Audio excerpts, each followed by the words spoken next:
National interest क्या है? बहुत ही सिंपल, यानी कि नेशनल इंटरेस्ट जो मुल्की मफाद है वो है। ठीक है जी, किसी भी मुल्क का जो मफाद है वो क्या है जी? वो नेशनल इंटरेस्ट है। हर मुल्क जो भी रिलेशन रखता है इंटरनेशनल रिलेशंस के अंदर, जो भी फॉरेन पॉलिसी बनाता है, उसमें सबसे इंपॉर्टेंट चीज़ क्या होती है? वो होती है उसका नेशनल इंटरेस्ट या कौमी मफाद। वो कौमी मफाद को लेके ही पॉलिसी बनाएगा और कौमी मफाद ही उसके लिए सबसे ज़्यादा इंपॉर्टेंट होंगे, क्योंकि कौमी मफाद के लिए ही तो वो काम कर रहा है एक्चुअली में। ठीक है, अब नेशनल इंटरेस्ट कैसे काम करते हैं? देखिए, इनकी मुख्तलिफ किस्में हैं, मुख्तलिफ इकसाम है नेशनल इंटरेस्ट की, कि नेशनल इंटरेस्ट जो है कितनी तरह का हो सकता है। सबसे पहले है प्राइमरी इंटरेस्ट, कि सबसे प्राइमरी इंटरेस्ट क्या है? किसी भी मुल्क का अपना डिफेंस है। ठीक है, कि हर मुल्क जो पॉलिसी बनाएगा, जो उसके रिलेशंस होंगे, उसमें सबसे इंपॉर्टेंट चीज होगी उसका जो डिफेंस है, जो उसकी सोवरेनिटी है वो सबसे इंपॉर्टेंट है, उसकी जो हाकमियत है वो सबसे इंपॉर्टेंट है। इसका मतलब ये प्राइमरी इंटरेस्ट है। ठीक है,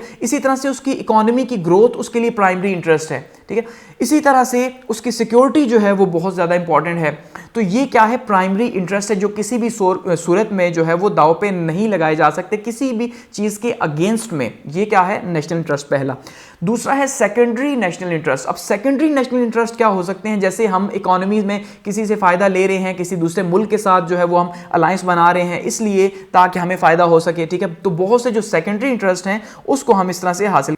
अब वो चीज़ें या वो प्रॉब्लम्स जो कि प्राइमरी से हट के हैं, कि जैसे हमने कहा कि भाई अब डिफेंस सोवरेनिटी सबसे इंपॉर्टेंट है, ये हमारा डिफेंस है, अपने बॉर्डर्स की प्रोटेक्शन सबसे इंपॉर्टेंट है हमारे लिए, ये हमारा प्राइमरी इंटरेस्ट है। इसके अलावा जो हमारी डेवलपमेंट है, ठीक है, जो हमारे मुल्क के और मामलात हैं वो क्या है? वो सेकेंडरी हैं। इसी तरह से फिर कुछ इंटरेस्ट ऐसे होते हैं जो वेरिएबल होते हैं, जो कि बदलते रहते हैं वक्त के साथ साथ। ठीक है, अब वक्त के साथ साथ कैसे बदलते हैं? देखिए, इसकी एग्जांपल आप यूं लें कि जैसे लेट्स सपोज हमें अगर किसी टाइम पे फायदा होता था यूएसए से, तो आज हम शिफ्ट करके चले गए चाइना की तरफ। इसका मतलब ये वेरिएबल थे कि हमने चेंज कर दिए। इसी तरह से हमें बहुत से ऐसे ममालिक जिनसे पहले फायदा था अब नहीं है, अब हम उनसे दूर हो रहे हैं, तो हम ये हमारा क्या है? वेरिएबल है, ये चेंज हो रहे हैं। इसी तरह से अमेरिका का इंटरेस्ट था हमारे रीजन के अंदर, तो अफगानिस्तान के अंदर घुसा, अब वो अफगानिस्तान से वापस जाने की बात कर रहा है। इसका मतलब अब उसके नेशनल इंटरेस्ट जो है वो चेंज हो रहे हैं। तो जो वेरिएबल्स हैं जो कि कुछ तकाजों के मुताबिक होते हैं वो बदलते रहते हैं।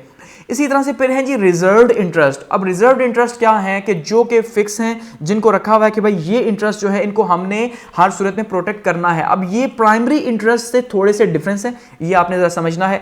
प्राइमरी वो है जो मुल्क की सतह पे सबसे इंपॉर्टेंट है। अब ये जो रिजर्व्ड है इनको हमने इसलिए रखा हुआ है ताकि हम इंटरनेशनल पॉलिटिक्स के अंदर जो है वो एक रोल प्ले करते रहें। अब जैसे अमेरिका है तो वो क्या करेगा? वो हमेशा से, जैसे अब मिडिल ईस्ट की बात कर ले तो मिडिल ईस्ट के अंदर वो क्या कर रहा है इस टाइम पे? मिडिल ईस्ट के अंदर जो उसका इस टाइम पे जितना भी इंटरेस्ट है वो है रिजर्व्ड इंटरेस्ट, कि वहां पे ऑयल है, ऑयल फील्ड्स हैं, उनको फायदा हो रहा है। वो ये चाह रहा है कि टेररिस्ट वहां ना आए, इसी तरह से वहां रशिया का इन्फ्लुएंस ना फैले। ठीक है, तो रशिया के इन्फ्लुएंस को रोकने के लिए वहां पे वो घुसा हुआ है। तो ये रिजर्व्ड इंटरेस्ट उसके हो सकते हैं।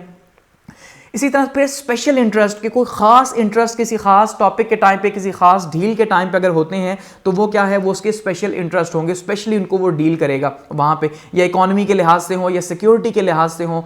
इसी तरह से कुछ इंटरेस्ट होते हैं जो सिमिलर होते हैं, जो कि दोनों ममालिक के बीच में एक जैसे होते हैं। जैसे कि पाकिस्तान की बात करें या चाइना की बात करें, तो पाकिस्तान अगर डिपेंडेंट है चाइना के ऊपर तो चाइना के इंटरेस्ट भी हैं, चाइना का फायदा भी है।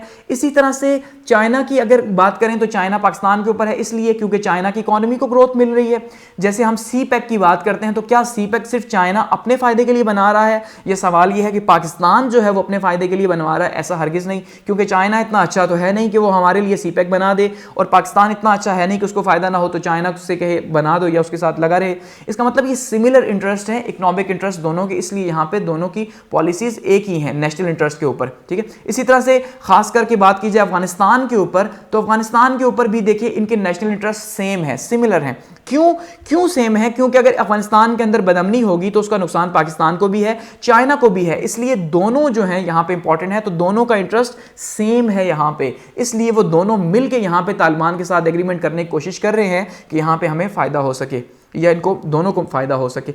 इसी तरह से अपोजिट इंटरेस्ट है। अब अपोजिट इंटरेस्ट खास करके बात करें रशिया की और अमेरिका की अपोजिट इंटरेस्ट की, जैसे कि शाम के अंदर जो है वो इनके अपोजिट इंटरेस्ट हैं। इसी तरह से पाकिस्तान की और इंडिया की बात करें तो वहाँ पे इनके अपोजिट इंटरेस्ट हैं। अब कश्मीर को इंडिया अपने लिहाज से उसकी लॉबिंग करेगा, ठीक है, उसका उस इंटरेस्ट ये है कि कश्मीर उसके साथ हो। पाकिस्तान का इंटरेस्ट ये है कि कश्मीर उसके साथ हो, बिल्कुल मुखालिफ है एक दूसरे के, तो इनका इंटरेस्ट यहाँ पे होगा। तो ये कुछ जो इंटरेस्ट है, नेशनल इंटरेस्ट है, कौमी मफाद है, उनकी कुछ किस्में हैं कि किस तरह के कौमी मफाद हो सकते हैं एक कौम के लिए या एक स्टेट के लिए हो सकते हैं। अब सेक्रीफाइस ऑफ नेशनल इंटरेस्ट, जैसे कि बहुत दफ़ा जो है ये ऐसा होता है कि कौमी मफाद को आपको जो है वो नज़रअंदाज करना पड़ता है। अब ये इसकी एग्जांपल यूँ लें कि कौमी मफादात को आप तब जो है सेक्रीफाइस करेंगे जब आपको उसके अगेंस्ट में यानी थोड़ा फ़ायदा हो, दे के आप ज़्यादा फ़ायदा हासिल कर रहे हैं। इसकी एग्जांपल अब देनी तो नहीं चाहिए, लेकिन आप देखिए ड्रोन स्ट्राइक्स जो है पाकिस्तान के अंदर होते रहे, ठीक है, ड्रोन पाकिस्तान के अंदर हमले हुए तो पाकिस्तान को ये पता था कि यार ये जो टेररिज्म यहाँ पे हो रही है, या अमेरिका जो बहुत ज़्यादा प्रेशराइज कर रहा है, तो चलो हमें तालिबान से तो इतना फ़ायदा है नहीं अगर वो उन्हें मारता भी है, लेकिन उसके अगेंस्ट में जो हमें अमेरिका का साथ देने पे जो हमें फ़ायदा होगा वो बड़ा फ़ायदा है। इसी तरह से अफगानिस्तान के ऊपर जो है वो उस मामले पे जो है वॉर एंड टेरर पे पाकिस्तान ने अमेरिका को सपोर्ट किया, ठीक है, तो उससे क्या हुआ कि उसको फ़ायदा हुआ। अफगानिस्तान ने इंडिया को अपने घुसाया, इंडिया को अफगानिस्तान के अंदर फौज की ट्रेनिंग के लिए, बाकी मामलात के लिए किया, चलो मुखालिफ ही सही, लेकिन यह है कि अभी हमें इससे ज़्यादा फ़ायदा हो रहा है, ठीक है। तो क्या है कि कभी कभी जब सेक्रीफाइस तब होते हैं जब थोड़ा फ़ायदा दे के ज़्यादा हासिल किया जाए।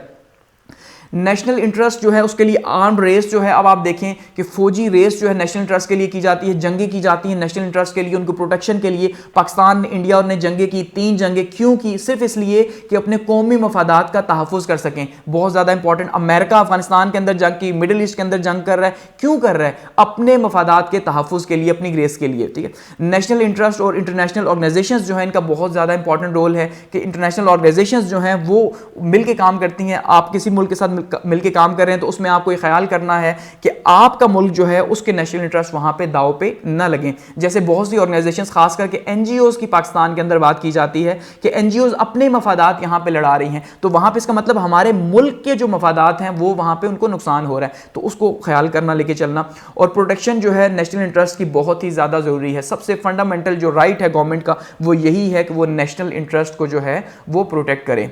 तो यहाँ पे इस लेक्चर को जो है हम एंड करते हैं, और ये वो सारे के सारे बेसिक फैक्टर्स थे, बेसिस थी जो जिसके ऊपर इंटरनेशनल रिलेशंस बेस कर रहे हैं, ठीक है। और ये बहुत ही ज़्यादा इंपॉर्टेंट है। जब हम आगे बढ़ेंगे तो ये चीज़ें वहाँ पे यूज़ होंगी, तो जिसको आप यहाँ पे समझ लेंगे तो आगे आपको समझ आएगी। तो यहाँ पे क्लोज करते हैं, और फीडबैक के लिए जो है वो कमेंट सेक्शन मौजूद है आपके पॉजिटिव और नेगेटिव फीडबैक के लिए। And thanks for watching.